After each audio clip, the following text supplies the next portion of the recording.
Good afternoon, everyone, and welcome to today's update on COVID-19 in New Brunswick. Today, we will have 5 speakers addressing you this afternoon.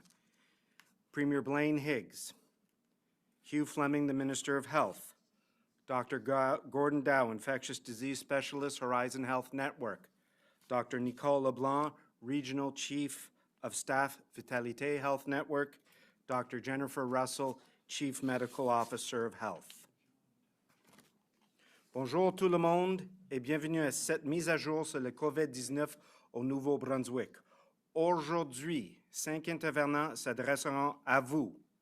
Les porte-paroles aujourd'hui sont le Premier ministre, l'Honorable Blaine Higgs, le ministre de la Santé, l'Honorable Hugh Fleming, Dr. Gordon Dow, infectologue en chef réseau de santé Horizon, Dr. Nicole Leblanc, médecin-chef régional du réseau de santé Vitalité, et la médecin hygiéniste en chef, la Dr. Jennifer Russell.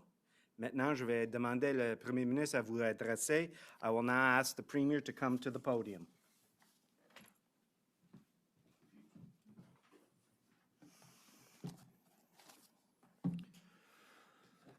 Good afternoon. Bonjour. As we've said many times, New Brunswick is dealing with an extraordinary challenge as a result of COVID-19. This situation demands that our province be able to react quickly and effectively to ensure that we minimize the impacts of the virus. Our mission is simple. We need to do everything possible to save lives, keep people safe, and lessen the impact on New Brunswickers, as well as our province's economy. Nous devons protéger le Nouveau-Brunswick que nous aimons. Et nous devons répondre aux besoins de la population au niveau de la santé physique, sociale et mentale. Les gouvernements sont souvent critiqués pour ne pas réagir assez rapidement. Dans une période comme nous vivons présentement, il est absolument nécessaire d'agir rapidement. Nous devons être capables de réagir en temps réel à mesure que la situation continue d'évoluer. Le virus ne va pas entendre. We cannot afford to put the health and safety of New Brunswickers at risk because of bureaucracy. We need to make sure testing is being done as efficiently as possible. We need to make sure our frontline healthcare workers can access the personal protective equipment they need without having to wait for multiple approvals. And if I was to give an example of that, not long ago, we signed off on, through the Department of Health and through the different health structure and authorities around the province, we signed off on a personal protective equipment protocol. It took 2 weeks to sign off and 23 signatures. And I guess it's an example of if we are going to fight a virus effectively and decisively, we can't be in a system where it takes 23 people to sign off each time that we make a decision. And that's why it's exciting to move forward in a direction we are now for a rapid response. We must make sure we're following standardized practices across the board. We're putting resources where we need them. We are recognizing government as the situation changes to deploy staff to different areas where they are most needed. Déjà, nous avons réagi rapidement. Plusieurs patients qui reçoivent d'autres niveaux de soins dans des hôpitaux ont été déplacés dans des foyers de soins et dans des foyers de soins de longue durée pour augmenter notre capacité dans les hôpitaux et pour protéger les aînés. Nous devrons continuer de travailler avec les syndicats du secteur public pour nous assurer d'avoir une approche collaborative afin de lutter contre ces virus. But I believe there's still room for us to improve our methods and react with greater speed. As a government, our role right now is to empower, expedite, and facilitate the essential workers who are putting themselves at risk to protect us all. We are all united in this mission. That is why we're adding an element to our emergency declaration to provide the Department of Health with the authority it needs to respond to COVID-19. We're taking steps today to implement a pandemic task force. The task force will make sure that our health and long-term care systems are as responsive as we need them to be. This approach will implement actions and deploy resources across all aspects of the healthcare system. It will be coordinated with and supported by New Brunswick's Emergency Measures Organization. The Pandemic Task Force is composed of Dr. Gordon Dow of Horizon Health Network, Dr. Nicole Leblanc of Vitalité Health Network, the Chief Medical Officer of Health, Dr. Russell, and Deputy Minister of Health, Gerard Richard. They will all work hand in hand with Health Minister Ted Fleming. This task force will be vested with decision-making authority about the pandemic response for all aspects of the healthcare system, including extramural, Ambulance New Brunswick, the regional health authorities, and all nursing homes and special care homes. A clinical group of experts with relevant experience will be called upon as needed to provide clinical advice. Le groupe de travail sur la pandémie va prendre des décisions et ces décisions seront mises en application par le Centre d'opération d'urgence du ministère de la Santé. Le cabinet et le comité multipartite du cabinet sur la COVID-19 soutiennent cette nouvelle politique. Going forward, this is how the medical system will work to combat COVID-19. This approach will allow us to react in real time. I wish to thank all members of the pandemic management team, especially Dr. Dow, Dr. Russell, and Dr. LeBlanc, for taking on these significant responsibilities at this very important time in New Brunswick's history. Merci beaucoup pour votre dédication et contribution à notre province. Merci.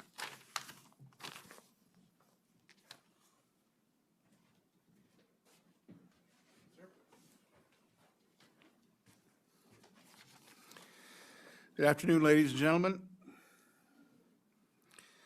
We all know that the situation regarding COVID-19 is evolving quickly, and the policy and response of the government has been to move quickly as well. The amount of time that I have spent over the last number of weeks and days, it became clear that the speed at which things needed to unfold, I was concerned that it was not at a speed that would keep up to the relentless surge of this virus. The worst thing that we can have in the front line of healthcare are our workers saying things and hearing things like we need to get approval, we're waiting for approval, I will send it up the line, I haven't heard back yet. We can't do this in these times. While waiting for these type of approvals, our frontline health professionals are becoming concerned and worried as this situation advances. And I want to thank all those people, frontline healthcare workers, for their hard work and patience. Today's announcement is that we are establishing a pandemic task force, and it is intended to make the best moves quickly, efficiently, and to work in support of rapid assistance to our front lines. We all know that large organizations, it's not unique to government, but by their nature, they are not quickly moving organizations. That's no criticism, that's just the way it is. But we cannot allow this virus to spread quicker than government and the health authorities are able to make decisions and keep up with it. The virus moves at its own relentless pace, and we have to be ahead of that. The leadership in government and the regional health authorities is top-heavy for a pandemic emergency, and although this may be normal in normal times, I think we can all agree that these are not normal times. What we are essentially doing today is implementing a military-like command and control protocol with respect to this virus. Typically, a command center makes decisions, they make them quickly, and they deliver those decisions fast. The control operation takes those decisions and executes fast. The whole question and the whole key here is speed. We must stay not on top of this virus, but ahead of it. Jurisdictions around the world are paying the price for not acting fast enough. We were at one time criticized, but I don't think anyone's criticizing us now. And our government made the decision, with the support of all the other parties, that putting the safety and well-being of our citizenry first, if that was something we would be criticized on, so be it. Today's decision is consistent with that approach. This approach is one that is a battle, and in a battle, we must fight to win. It came upon us very quickly. Remember, it's not that long ago we were all celebrating Christmas with our families and loved ones, and at that time nobody had ever heard of COVID-19. It wasn't even named. Nobody heard coronavirus. It came upon not New Brunswick, but it came upon the world rapidly and relentlessly.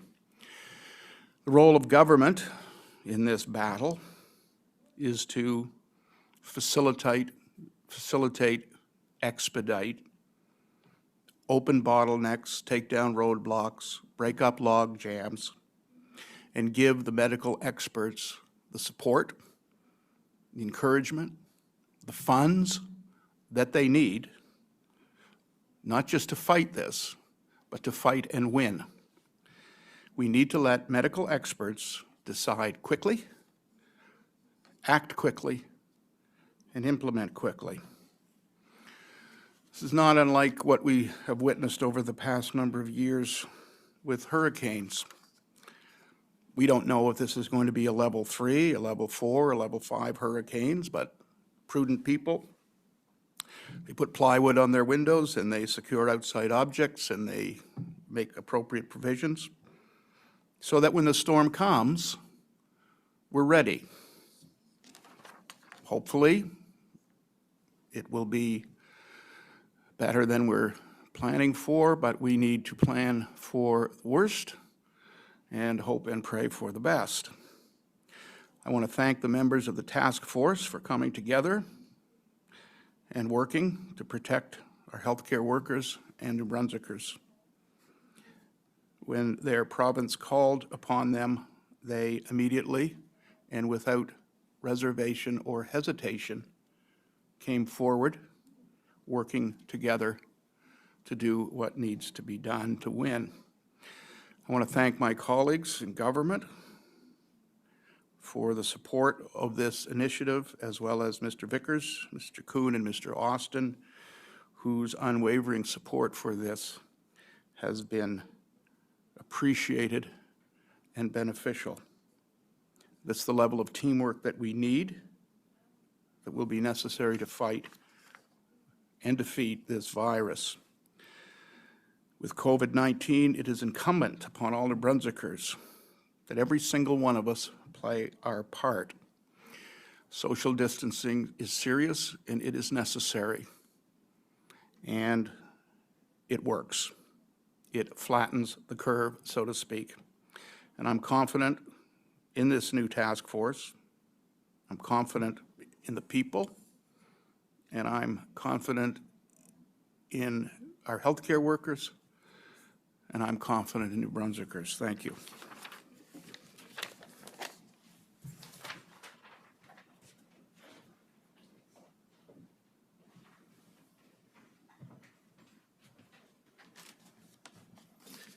Good afternoon. C'est mon plaisir de vous présenter aujourd'hui.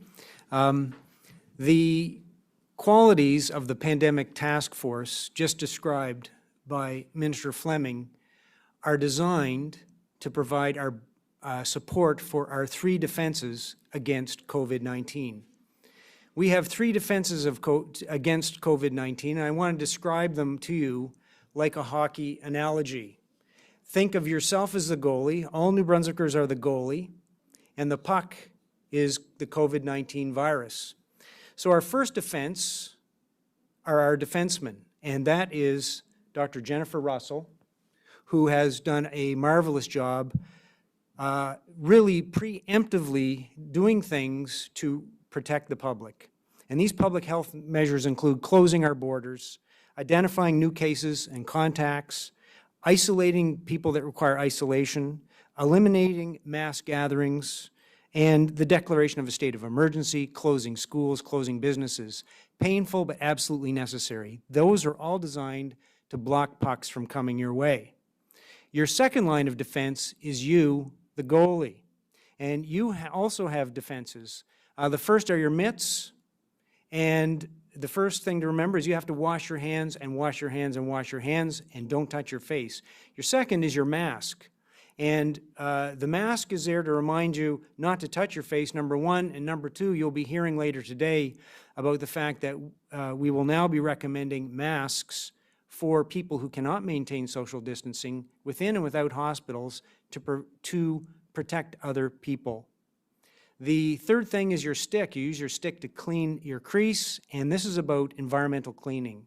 This virus is contracted mostly by contact, things you touch, and then you touch your eyes, your nose, your mouth, and you're infected. So cleaning all surfaces, doorknobs, anything you come in contact with, when you get groceries, washing your hands when you go in and out of the grocery store are extremely important. The final thing is stay in your crease. Do not go within 6 feet of anybody. If you're sick, don't leave the house, and only leave the house if you have to. So that's our second line of defense. Our third line of defense is our net. Now, our net is our safety net. So for those of us who do get COVID-19, we have been working tirelessly across the province to make sure that your healthcare system is ready and waiting for you, from screening people at the door, stopping visitors, developing COVID teams, developing COVID wards, updating our ICUs. There has been a lot of work going on, and everything that this pandemic task force does is designed to make those three lines of defense work for you. So remember, we're all working as a team, and stay in your crease. Thank you.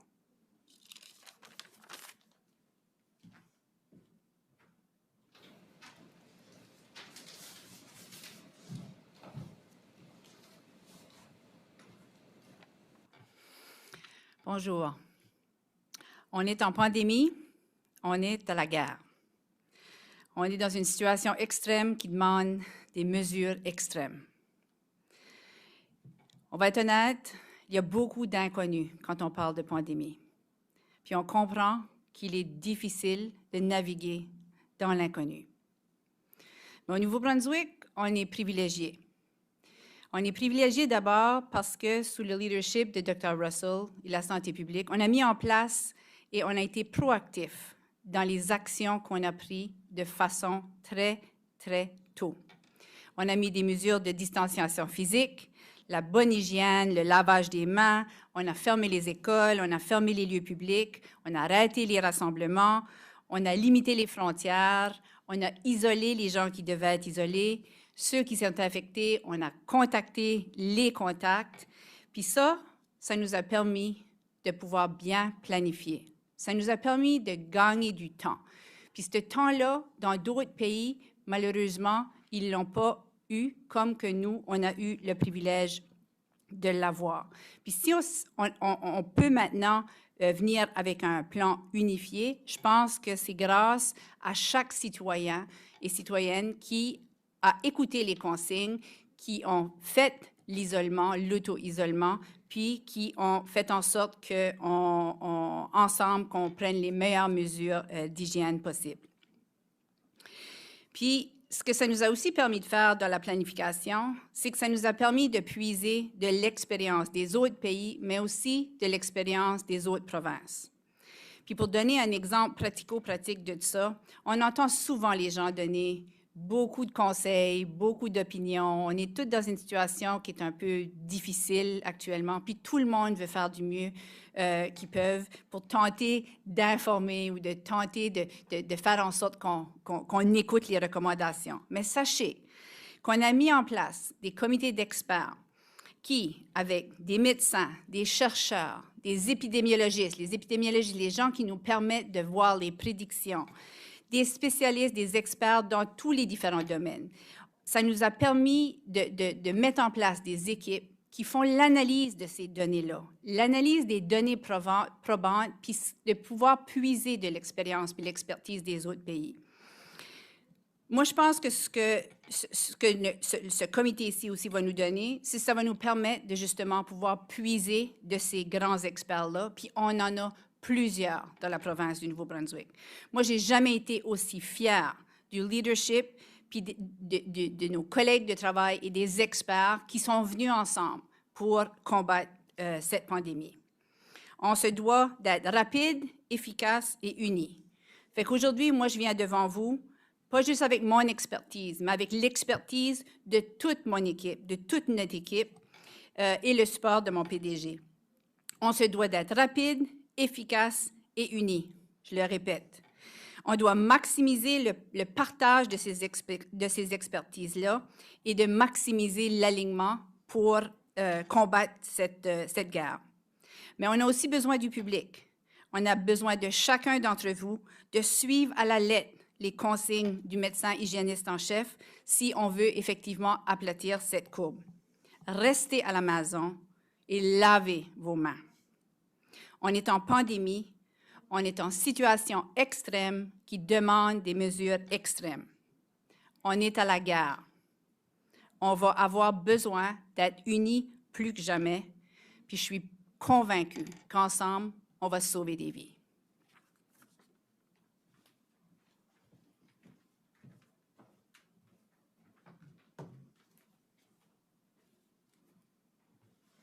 Merci, Dr. LeBlanc. Thank you, Dr. Dow. It is really, really wonderful to be here today to speak with my colleagues in both regional authorities, clinical experts in their fields, and I do feel very supported and very strengthened in terms of the connection of public health through the Special Advisory Committee, through Public Health Agency of Canada and the Office of Chief Medical Officer of Health of this province. So it's a very good day to be able to share this good news with you all, with my colleagues, and the Minister and the Premier.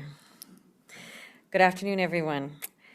Today we have 2 new confirmed cases of COVID-19 in New Brunswick today, and this brings our total to 103.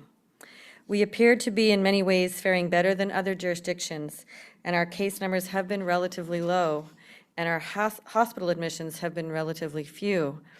The incidence of community transmission appears to be relatively rare, which is exactly why we cannot relax. Aujourd'hui, j'annonce qu'il y a 2 nouveaux cas confirmés de COVID-19 au Nouveau-Brunswick, portant le total à 103 cas dans la province. À bien des égards, il semble que nous nous en tirons mieux que bon nombre d'administrations ailleurs dans le monde. Le nombre de cas signalés dans la province est relativement faible. Le nombre de personnes infectées qui ont dû être hospitalisées est relativement faible. Le cas de transmission communautaire semble aussi être relativement rare. C'est pourquoi nous ne pouvons pas baisser notre garde. We cannot lose our vigilance, even for a moment. Family gatherings have to stop, churches must be closed, mass gatherings of any kind must not happen. Stay home, because staying home will save lives. The fight against COVID-19 is far from over, and in many ways it is just starting. How we fare in the weeks ahead depends entirely on the actions we take today to slow the spread of the virus. The new cases reported today are both in Zone 1, the Moncton region. 1 individual is aged 20 to 49, and 1 individual is aged 40 to 49. Both of these cases are close contacts of previously confirmed cases. The advice that my office has given and the emergency declaration by the province, which gives this advice to the force of law, must be followed to the letter. Les 2 cas que j'annonce aujourd'hui sont tous les 2 dans la zone 1, qui est la région de Moncton. Une personne infectée est âgée entre 20 et 29 ans, alors l'autre est âgée entre 40 et 49 ans. Les 2 personnes ont eu des contacts étroits avec des cas confirmés auparavant. Il faut respecter à la lettre les directives fournies par mon bureau, ainsi que la déclaration de l'état d'urgence faite par le gouvernement provincial, déclaration qui donne force de loi à ces directives. There have been too many instances of people flouting these rules, seeking loopholes, or attending gatherings they presume are free of risk. No gathering can be free of risk right now. Don't go to a friend's home and stand in the driveway sharing a coffee. Don't invite your siblings and their families over for dinner.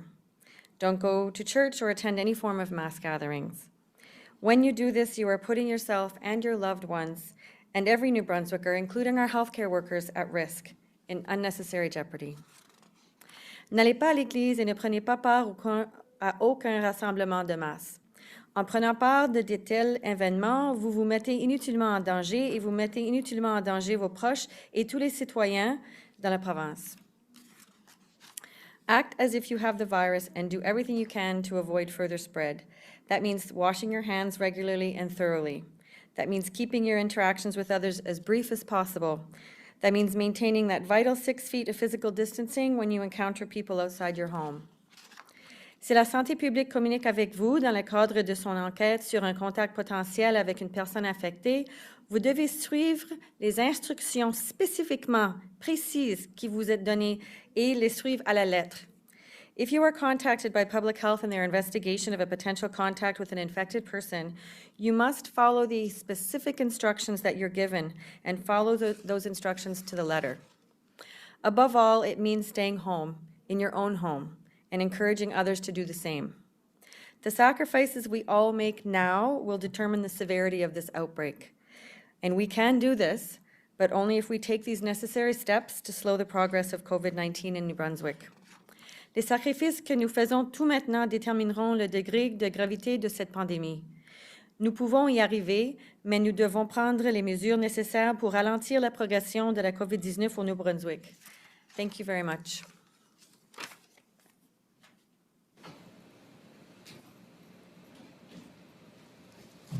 Thank you, Doctor, Minister and Premier. Nous allons procéder aux questions des journalistes. Chaque journaliste aura une question. Vous avez le droit de poser vos questions dans la langue de votre choix. Each reporter will have one question, and you have the right to ask your question in the language of your choice. Premièrement, M. Yvon Duguay, CKRO. Yvon? Yvon Duguay.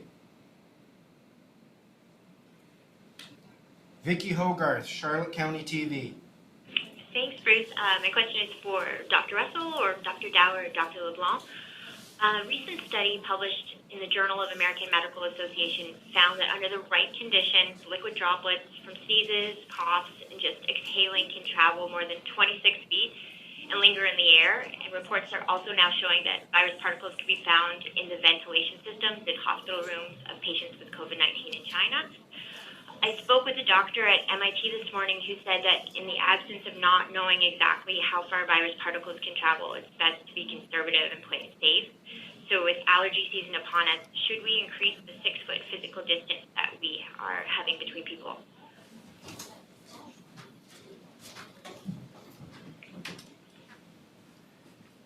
This idea of aerosols traveling further than 6 feet is not a new one, as we've known that when someone coughs or sneezes, that although the majority of these biological aerosols or droplets drop to the ground within 10 minutes and do not travel beyond 6 feet, there are a small number that remain suspended for a short period. And some of those do end up in ventilation systems, in airplanes and in hotels. It's been well documented. The gap in our knowledge is it's not known if those are infectious. That small amount is of unknown consequence. And in keeping with that, the new regulations that will be coming out about not only social distancing, but wearing masks in public is going to go a long way to address that issue. It is an area that's unknown, but in the interest of safety, wearing a mask when you are out in public is an area that was previously of uncertainty.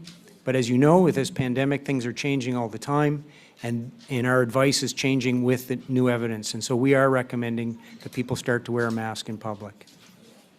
Thank you. Vicky, do you have a quick follow-up? I do, thank you.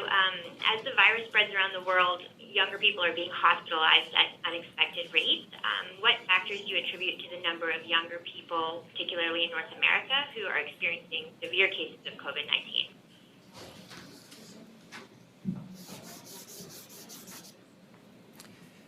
there are some young people experiencing severe cases of COVID-19, but they are not the rule, and overwhelmingly the data shows that your risk for complication goes up with age and with medical conditions. So yes, while we are seeing it in some young people, overall it is a condition that is seen in the elderly. Having said that, it should be a reminder for everyone that they need to take this virus seriously, and just because they're young doesn't mean that they should be taking any chances. So thank you for that great question. Thank you, Doctor. Thank you, Vicky. Charles Camirant, TVA Edmundston. Oui, ma question s'adresse au Premier ministre Blaine Higgs. Vous avez annoncé au courant des derniers jours comme quoi la GRC et les polices au Nouveau-Brunswick pouvaient donner des contraventions à tous ceux et celles qui ne respectaient pas les mesures de distanciation sociale. Ma question est la suivante. Est-ce que vous croyez que la GRC est en mesure là, de donner des contraventions à l'ensemble du territoire, c'est-à-dire de couvrir tout le territoire du Nouveau-Brunswick?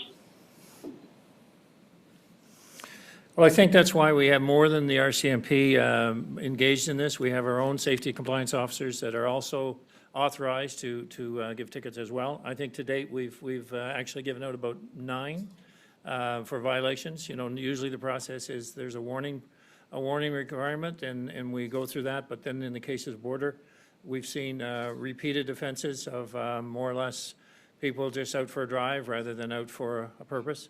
And we need to control that. We need to stop that. We can't take our current situation for granted, as the doctors have repeatedly said.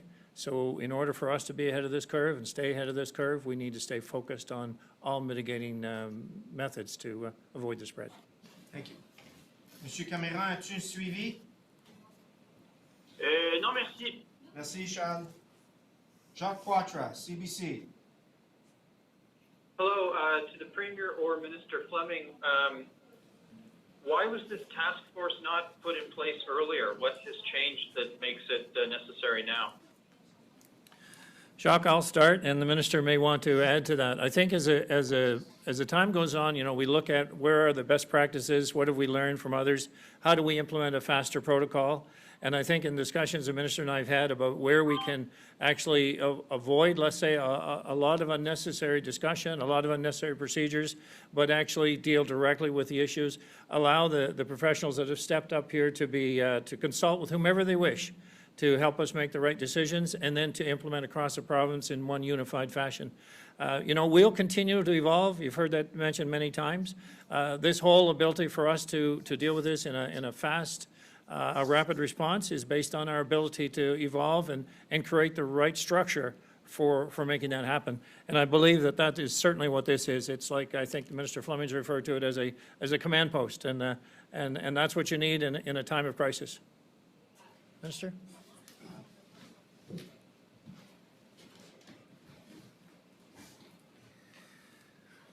Yeah, as the Premier said, I mean, I answered the question by saying, if not now, when?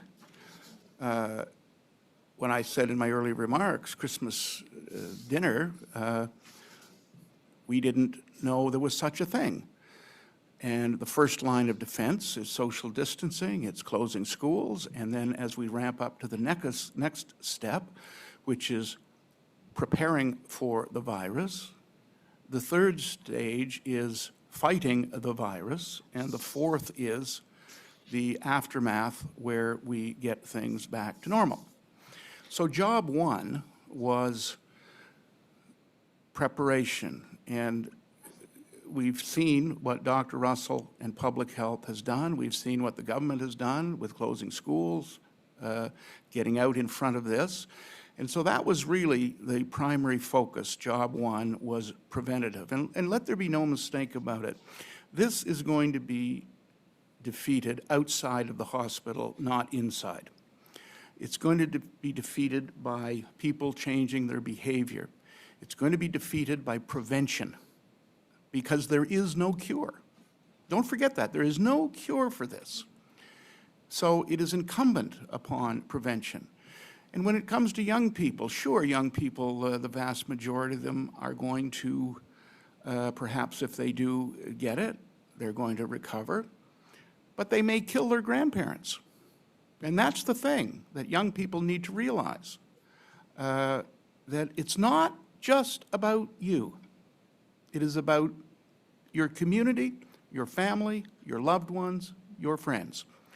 So this was the natural stage after we set the groundwork for prevention, which was social distancing. And again, you could say that about any date that you wanted. But my answer to that is now was the time. We saw the issue as necessary.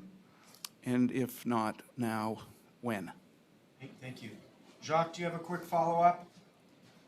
Yeah, in the ice storm review, there was some discussion about public health and EMO needing to communicate better on carbon monoxide to the public. Is any of this a result of any concern about everyone working together, or and does EMO come under this task force? So I wouldn't necessarily say that this has come out of that task force, but certainly we do try very hard to stay connected with EMO. So we have the emergency operations group within health, and they are directly connected every day in our briefing cycles with emergency management operations. And so EMO is really a wraparound support for everything health is doing right now. And they are front and center in terms of everything that we need to be supported in the health emergency operations side. Merci, Jacques. Silas Brown, Global.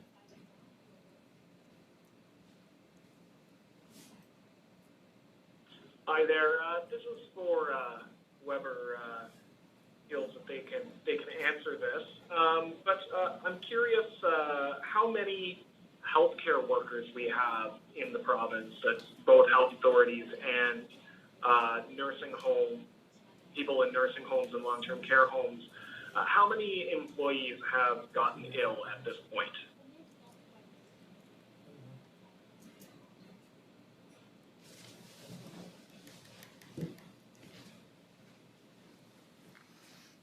Well, that's readily available. I mean, the employees of Horizon is well known in their annual report, I think. The employees of Vitality are there. We have our 22 hospitals. We have, I think, the best part of 22,000 healthcare workers in New Brunswick spread across our system. And we do have a number of people. We have the locations. We have the resources, and we have the human attitude. So I don't believe that HR, in terms of numbers, is going to be a factor here. As I said before, this is going to be defeated outside of hospitals, not inside. There'll be more to that in due course about our state of readiness in our hospitals and things of that nature. But as far as the numbers of people, I think with respect to this virus alone and our projections, I think that the HR issue, I think, is well in hand. I do not believe we're understaffed. Yeah, so I'm not particularly talking about this from an HR standpoint, but we saw that Shannon had said that an employee in a long-term care home in Quispam-Sith has caught COVID-19. So I'm curious if that can be released. How many healthcare workers in the province are dealing with this virus right now?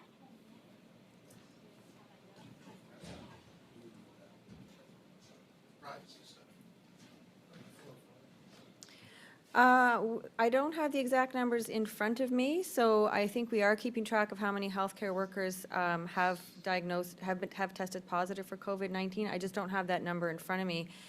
And with respect to the case in Shanix, my understanding is I can't really speak directly to individual cases, so that's all I can say right now about that. Matthew Wacomo, l'Acadie Nouvelle. Bonjour, je pense que c'est une question pour Mme Russell. Dr. Russell, on avait, vendredi, on a appris que le Nouveau-Brunswick attendait une livraison de tests en province du fédéral.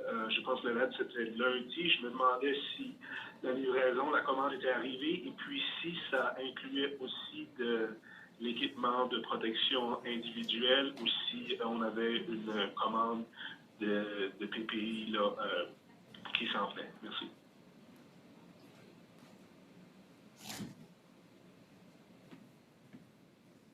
C'est la question sur l'équipement de PPE?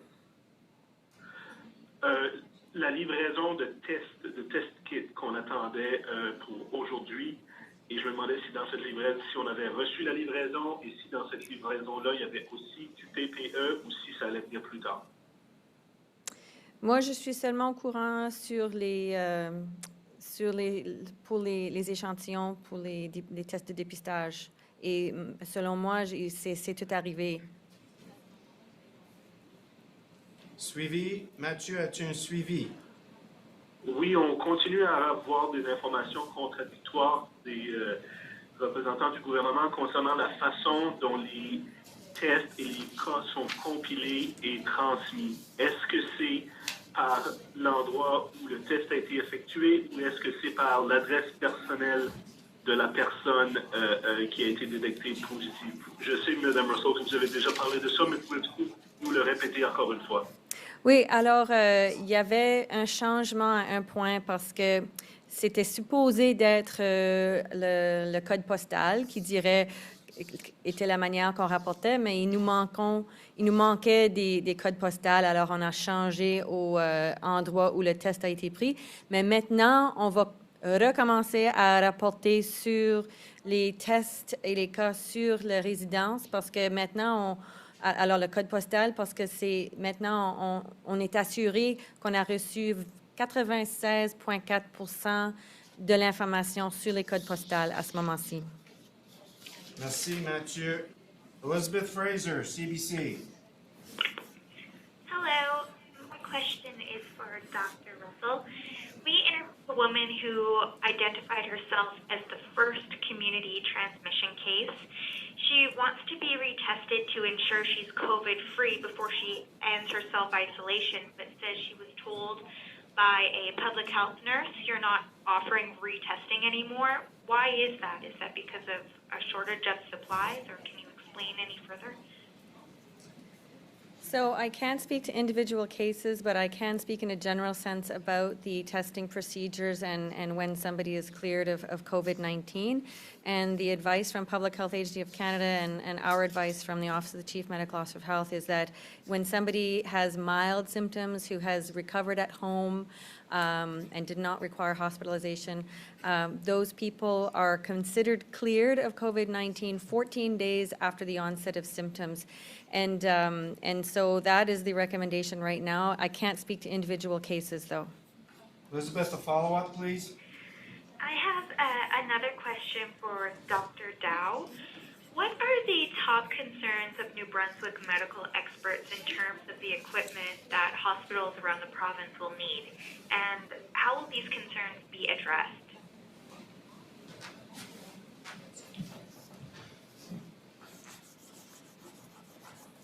The top concerns by medical staff regarding PPE are, will we have enough PPE, and what is the best PPE? So and that is one of the roles of this task force, to make sure that we can message regarding supplies, we can message regarding what is the best PPE to be used in various circumstances. And as this is a dynamic, fluid situation, talk about upgrades as upgrades and changes will come as we have more information about this virus. Thank you, Elizabeth. Megan Yamoa, Global.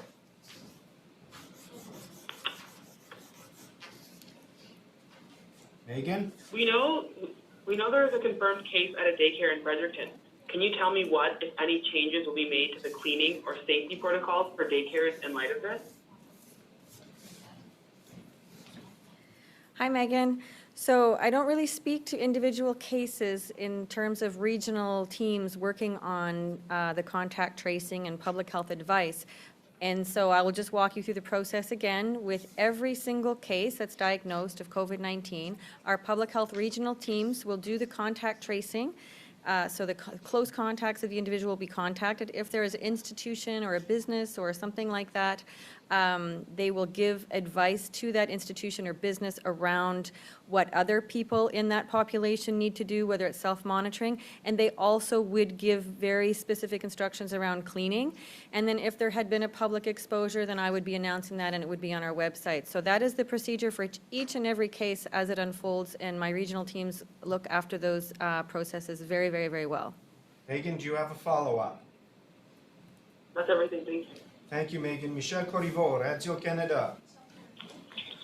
Bonjour, merci. C'est une question pour Dr. Nicole Leblanc. Alors, Dr. Leblanc, j'aimerais savoir, il y a le PDG de Vitalité, M. Lantaigne, qui a dit qu'une centaine de membres du personnel ont été testés. Alors, combien de ces gens ont reçu un test positif?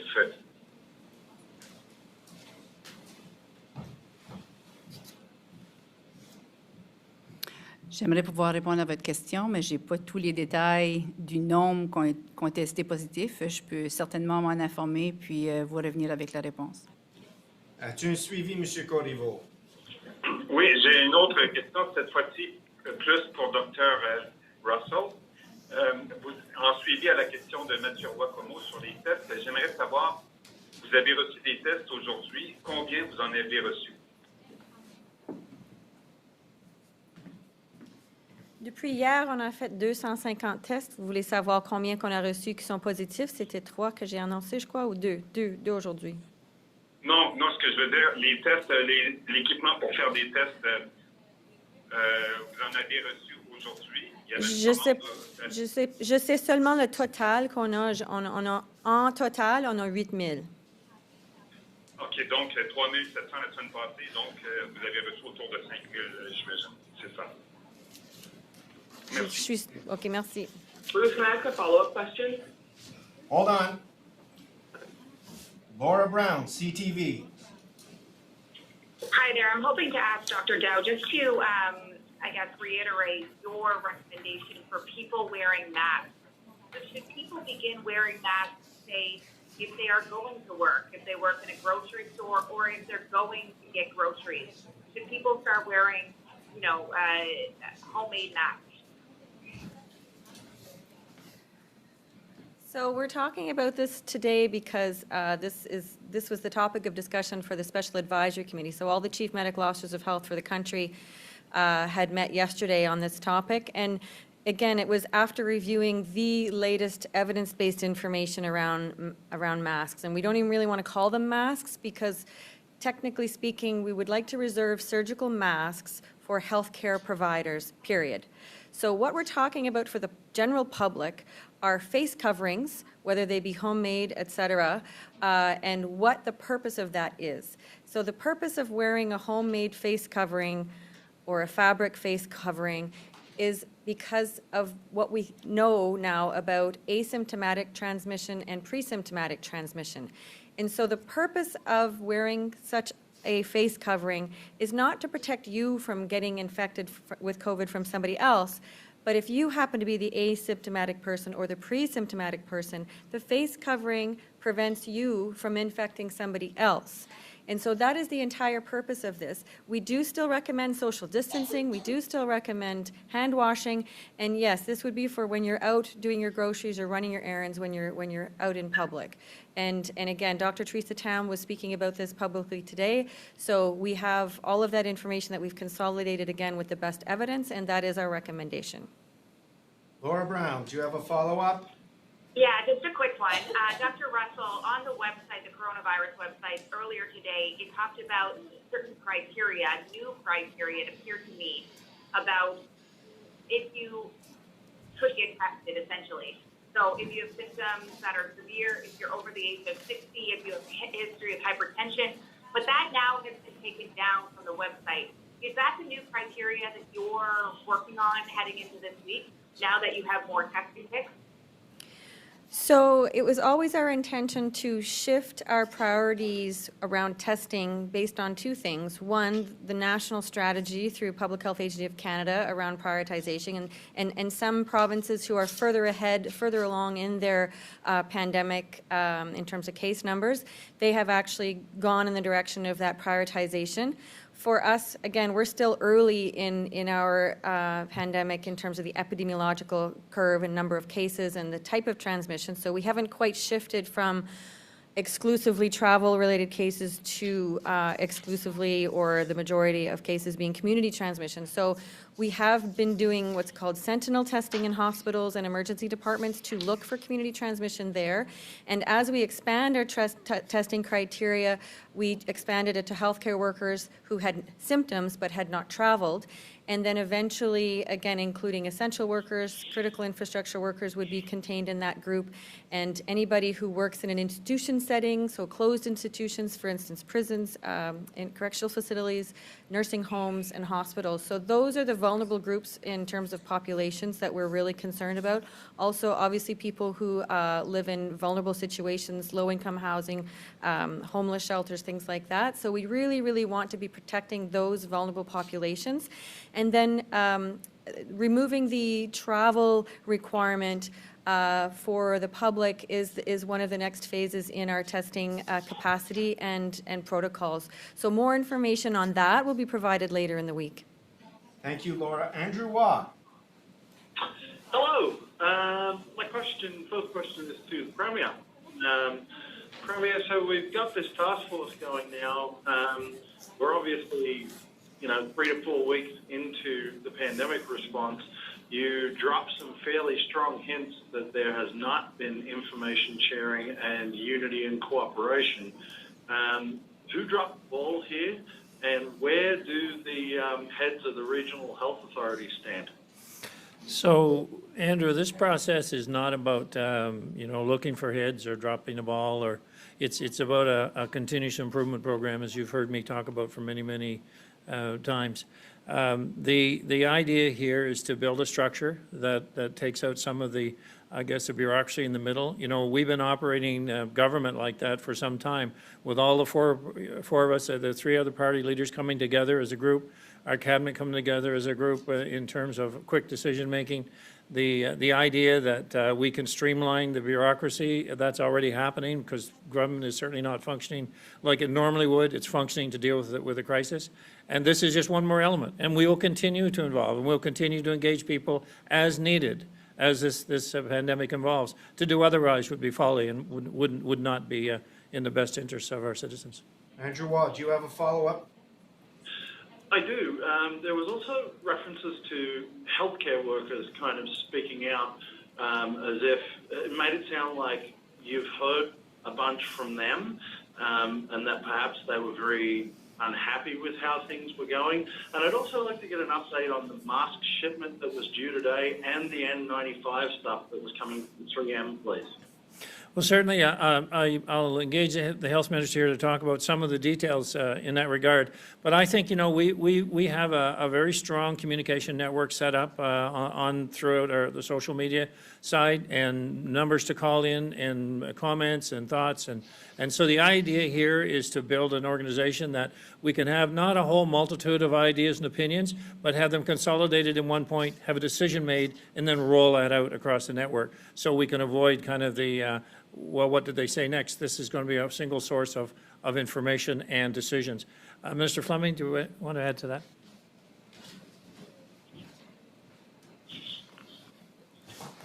Yeah, Andrew, to your first question, I want to make it abundantly clear, this is no criticism of anyone. The health authorities are functioning as they normally do. They're seeing patients, they're treating people for cancer, they're doing emergency surgery, they're doing all the things that health authorities do. This is an additional crisis, and this task force is empowered uniquely to deal with COVID, and uniquely to deal with it very, very quickly and very, very fast. In the normal course of events, Horizon has a board of directors. It has a medical advisory committee. it has an operations, it has different types of this, and everybody has a particular role to play in normal times. But these are not normal times. And it's not about not having faith in any one particular committee or level of bureaucracy. It's that we don't have time. It's not possible to do this. The key here is to act quickly. COVID, without intervention and without mitigation, exponentially multiplies. And that's 2, 4, 8, 16, 32, 64, 128. And it does that about every 4 days. The system in its present form can't keep up with it. In the normal course of events, banks don't give loans the day you apply. There's a process. There's a loans committee. They look at this and they check a number of information. They want a plan and things like that. So it takes a couple of, maybe 3 weeks before you get your loan approved.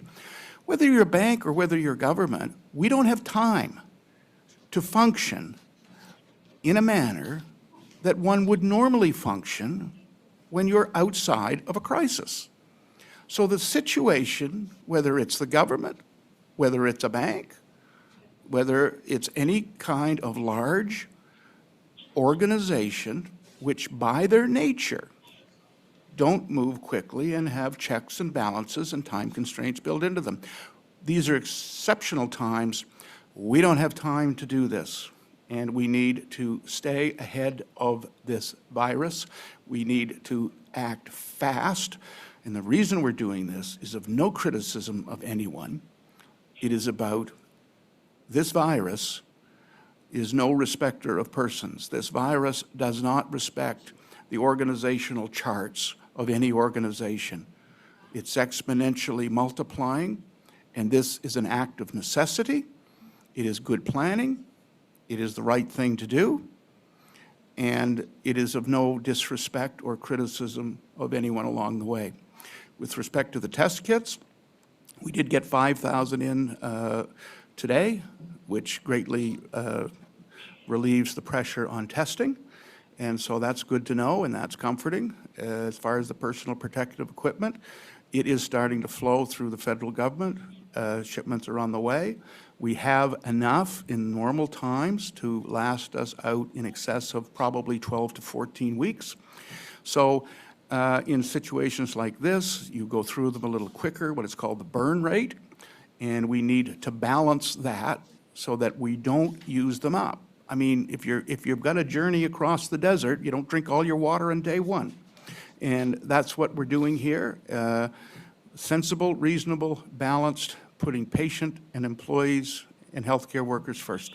Thank you. Megan, you had a follow-up. Can you do it quickly? Yes, thank you.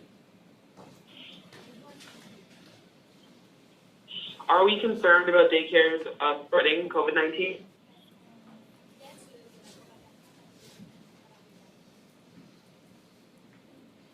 I think we're concerned about all citizens in the province contracting COVID-19. Obviously, any institutions that are closed institutions, we have screening processes in place for hospitals now and government buildings and as well as nursing homes.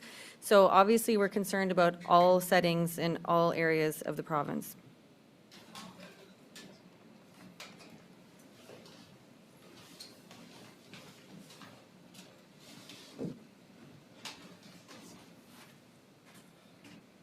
Voilà la fin de notre mise à jour. Merci, Doctor, Monsieur Premier Ministre, Monsieur Ministre.